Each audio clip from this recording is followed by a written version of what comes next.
শেরপুরের নালিতাবাড়ী উপজেলার পোড়াগাঁও ইউনিয়নের ধোপাকুড়া গ্রামে মাত্র ২টি বাতি থাকা একটি বাড়িতে এক মাসে বিদ্যুৎ বিল আসে ১,৯৪,৫৪৪ টাকা, যা এলাকায় তীব্র চাঞ্চল্যের সৃষ্টি করে। ভুক্তভোগী আজিজুল হক ঢাকায় গার্মেন্টসে কাজ করেন এবং গ্রামের বাড়িতে কেবল তার দাদি একা থাকেন। এত কম বিদ্যুৎ ব্যবহারের পরও বিপুল অঙ্কের বিল দেখে পরিবার ও এলাকাবাসী বিস্মিত হয়।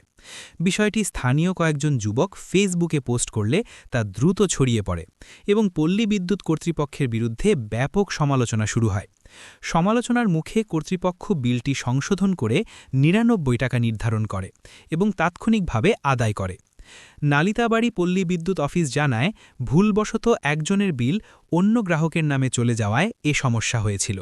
তবে এলাকাবাসীর অভিযোগ, এমন অস্বাভাবিক বিলের ঘটনা প্রায়ই ঘটছে, যা স্থানীয়দের মধ্যে অসন্তোষ বাড়াচ্ছে।